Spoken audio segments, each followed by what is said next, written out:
Thank you all for being here. Thank you, Chair Powell, for joining us today for such an important conversation. Before we begin, I do want to take a second and thank you, Jay, for following through on your commitment to remove reputational risk from bank examination at the Fed. This is a necessary first step toward ending the politicization of bank supervision, and it is certainly a step, in my opinion, in the right direction. But it's not enough to change the policy on paper. Examiners need to implement it in practice, and I hope they do. I will say I was actually a little surprised when we were talking on Monday that you didn't bring it up during that conversation, since it happened a few minutes later, but it was good to see nonetheless. The Fed plays a central role in the health of our economy and the stability of our financial system.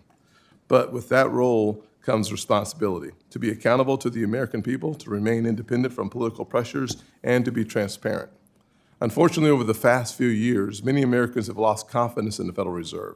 Since 2021, American families have endured persistent inflation, rising interest rates, and a tightening squeeze on their wallets. A college student trying to cover tuition and food with a part-time job is finding that everything costs so much more, while credit costs have doubled. A senior citizen trying to downsize is watching mortgage rates skyrocket and fixed incomes fall behind. Yet during this time of hardship, the Fed has spent billions on lavish renovations to its DC offices.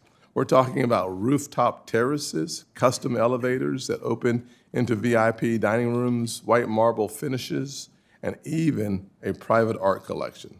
All this costing $2.5 billion, a 32% increase from the original $1.9 billion price tag at a time when the Fed hasn't turned a profit since 2022.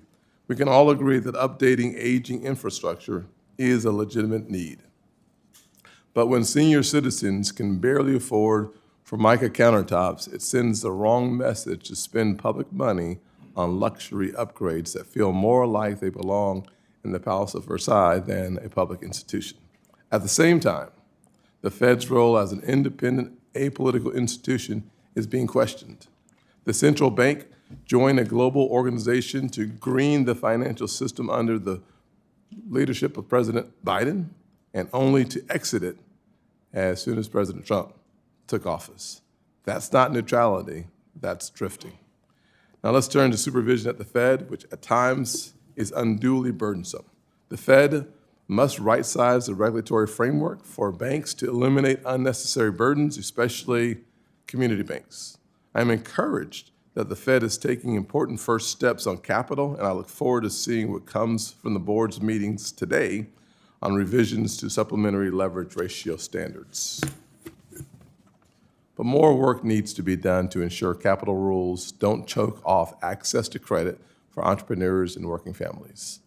That's why I want to underscore the importance of empowering the newly confirmed Vice Chair of Supervision, Governor Michelle Bowman.